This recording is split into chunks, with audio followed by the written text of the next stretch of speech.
America के राष्ट्रपति Donald Trump ने आज आखिरकार अपना चालाक योजना पूरी तरह से उजागर कर दी, जिसमें उन्होंने कथित तौर पर अमेरिकी सैनिकों को यूरोप से बाहर निकालने की बात कही थी। यूरोप में कुछ लोग इस मुद्दे से घबराए हैं, जबकि कुछ इसे अवसर मानते हैं।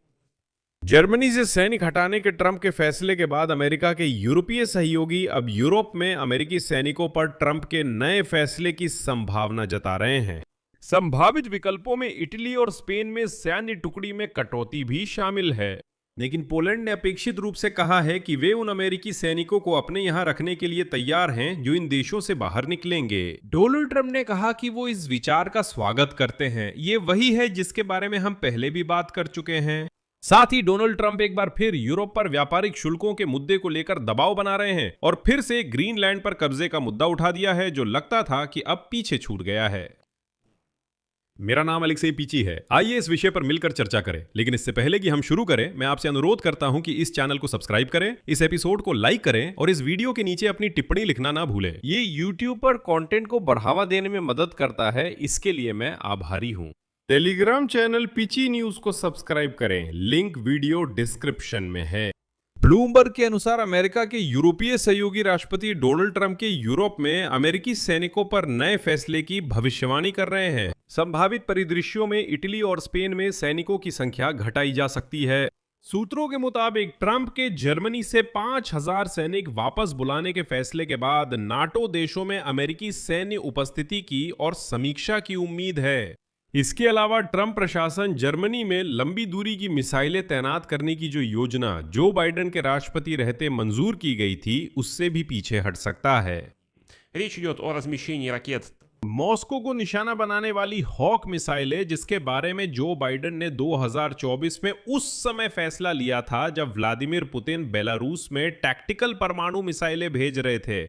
ब्लूमबर्ग के अनुसार नाटो में अन्य विकल्पों पर भी चर्चा हो रही है। खासकर यूरोप में सैन्य अभ्यासों में अमेरिका की भागीदारी घटाना और कुछ सेनाएं उन देशों से हटाना जिन्हें वॉशिंगटन कम वफादार मानता है, और उन्हें उन सहयोगियों के पास भेजना जो मौजूदा राष्ट्रपति प्रशासन के अधिक करीब है। यहीं से दिलचस्प बातें शुरू होती हैं। और अगर आप इस YouTube चैनल को लंबे समय से सब्सक्राइब किए हुए हैं, तो आप पहले से ही यूरोप के अंदर अमेरिकी सेना की तैनाती की गुप्त योजना के बारे में जानते हैं। मैंने 1-2 हफ्ते पहले कहा था कि जर्मनी से ट्रंप द्वारा सेना हटाने की खबरों से घबराना नहीं चाहिए। इसके उलट ये तो बहुत ही अच्छा कदम है, क्योंकि ये सैनिक जर्मनी से पूर्वी फ्लैंक की ओर भेजे जा रहे हैं। अमेरिकी उपस्थिति के संभावित देशों में पोलैंड का नाम आ रहा है। वार्सो पहले भी कह चुका है कि वो और अमेरिकी सैनिकों व परमाणु हथियारों को स्वीकार करने को तैयार है। पेंटागन ने ब्लूमबर्ग को टिप्पणी देने से इनकार किया, वहीं व्हाइट हाउस ने पत्रकारों को विदेश मंत्री मार्क रूबियो के बयानों की तरफ भेजा। मार्क रूबियो ने इटली यात्रा के बाद ये बयान दिया।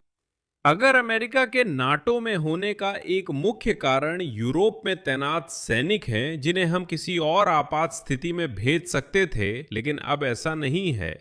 कम से कम कुछ नाटो सदस्यों के मामले में ये एक समस्या है और इसे देखना जरूरी है। और अभी यूरोप की धरती पर करीब 85,000 अमेरिकी सैनिक तैनात हैं।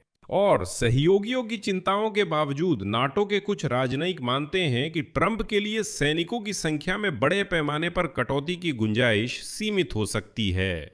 अमेरिकी कांग्रेस और यूरोप में वॉशिंगटन के रणनीतिक हितों द्वारा मुद्दा यह है कि कांग्रेस ने पिछले साल के आखिर में एक कानून पारित किया था, जिस पर ट्रंप ने हस्ताक्षर किए, जिसमें कहा गया है कि संयुक्त राज्य अमेरिका में कोई भी, जिसमें राष्ट्रपति भी शामिल हैं, यूरोप में अमेरिकी सैनिकों की संख्या को 76,000 सैनिकों की सीमा से नीचे नहीं ला सकता।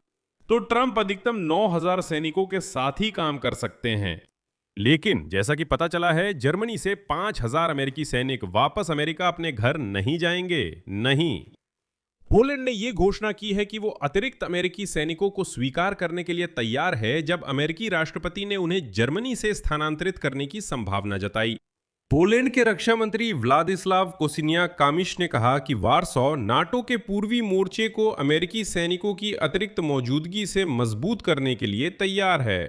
मंत्री के अनुसार पोलैंड और अमेरिका का गठबंधन देश की सुरक्षा का मुख्य आधार बना हुआ है।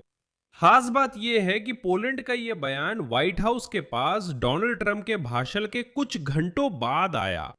अमेरिकी राष्ट्रपति ने पत्रकारों के सवालों का जवाब देते हुए यह संभावना से इनकार नहीं किया कि अमेरिका अपनी सेनाओं को पोलैंड या जैसा कि उन्होंने कहा नाटो के पूर्वी मोर्चे के अन्य देशों में तैनात कर सकता है। मैं आपको याद दिला दूं, हमने इस विषय पर पहले भी इस YouTube चैनल पर चर्चा की है। मैंने कहा था कि विचार ये है कि पश्चिमी यूरोप के देशों से अमेरिकी सेनाओं को हटाकर उन्हें पूर्वी यूरोप के देशों में भेजा जाए, क्योंकि पूर्वी यूरोप के देशों ने भले ही सिर्फ बयानबाजी में ट्रंप का मध्य पूर्व की जंग में समर्थन किया था। हम दोनों के लिए ये बहुत अच्छी खबर है, क्योंकि पूर्वी मोर्चे पर अमेरिकी सेनाएं आखिरकार युद्ध प्रिय रूस के और करीब आ जाएंगी। डोनाल्ड ट्रंप ने पोलैंड के राष्ट्रपति कारोल नावरोत्स्की के लिए सकारात्मक बयान दिया, जिन्हें उनके प्रशासन ने पहले समर्थन दिया था। पोलैंड और राष्ट्रपति से मेरे अच्छे संबंध हैं। मैंने उनका समर्थन किया और वो जीत गए। वो शानदार योद्धा और इंसान हैं, मुझे बहुत पसंद है। तो ये संभव है, मतलब सैनिकों का स्थानांतरण। इस समय पोलैंड में लगभग 10,000 अमेरिकी सैनिक तैनात हैं और रूस द्वारा यूक्रेन के खिलाफ युद्ध और बेलारूस में रूसी सैन्य उपस्थिति के बढ़ने के बीच वार्सो सक्रिय रूप से अपने रक्षा खर्च बढ़ा रहा है। इसी वजह से अमेरिकी सेना को पोलैंड में तैनात किया जाएगा। इसलिए ये समस्या सिर्फ पश्चिमी यूरोपीय सहयोगियों के लिए होगी, पूर्वी मोर्चे के लिए ये और बेहतर है। अमेरिकी सेना रूस के और पास जाएगी, जो यूरोप को युद्ध की धमकी दे रहा है। फिर भी ट्रंप यूरोप के खिलाफ आक्रामक रुख जारी रखे हुए हैं। लुइसियाना के गवर्नर और साथ ही डोनाल्ड ट्रंप के ग्रीनलैंड के लिए विशेष प्रतिनिधि पहली बार डेनिश द्वीप का दौरा करेंगे। इसी कारण ग्रीनलैंड पर कब्जे का मुद्दा फिर से प्रासंगिक हो गया है। ये दौरा मई के अंत में संभावित है। लैंड्री नूक में फ्यूचर ग्रीनलैंड बिजनेस कॉन्फ्रेंस में शामिल होंगे, ताकि स्थानीय व्यवसायों को संयुक्त राज्य अमेरिका की ओर प्रेरित किया जा सके। यानी उन्होंने फैसला किया है कि ऐसी आर्थिक विस्तार नीति अपनाई जाए। साथ ही याद दिला दूं कि साल की शुरुआत में ट्रंप ने 8 यूरोपीय देशों पर शुल्क लगाने की घोषणा की थी, ताकि अमेरिका ग्रीनलैंड पर नियंत्रण कर सके। वैश्विक बाजारों में गिरावट के बाद ट्रंप ने धमकी वापस ली थी, लेकिन अब वे फिर उसी पर लौट आए हैं। इसका क्या अर्थ है? हाल ही में अमेरिकी राष्ट्रपति डोनाल्ड ट्रंप ने यूरोपीय संघ को 4 जुलाई तक द्विपक्षीय व्यापार समझौते की पुष्टि करने को कहा है और चेतावनी दी है कि ऐसा न होने पर शुल्क काफी बढ़ा देंगे। समस्या ये है कि अमेरिका में लगातार घटनाएं हो रही हैं। ट्रंप के शुल्क फैसले अदालत में अवैध करार दिए जा रहे हैं और खुद व्यापार समझौते की पुष्टि यूरोपीय राजधानियों में बहुत बड़े सवाल के घेरे में आ गई है, क्योंकि इसे प्रारंभिक रूप से उर्सुला फॉन डेर लायन और ट्रंप के बीच हस्ताक्षरित किया गया था। अब हर राष्ट्रीय सरकार कह रही है कि ये हमारे लिए उपयुक्त नहीं है, इसलिए यहाँ ध्यान देने लायक बातें हैं।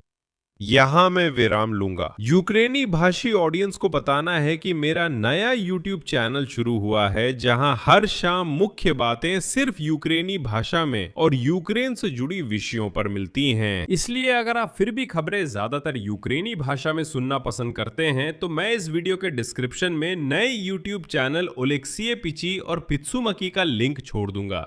नए YouTube चैनल को सब्सक्राइब करें और समर्थन करें। इसके अलावा अपनी टिप्पणियां लिखें, चैनल को सब्सक्राइब करें, बेल आइकन दबाएं और लाइक करना ना भूलें। और अगर आप इस YouTube चैनल के काम को सपोर्ट करना चाहते हैं, तो आप डिस्क्रिप्शन में दिए गए लिंक और डिटेल्स या अपनी स्क्रीन पर दिख रहे QR कोड के जरिए किसी भी डोनेशन से ऐसा कर सकते हैं। बस इतना ही। अपना ख्याल रखें। सबको अलविदा।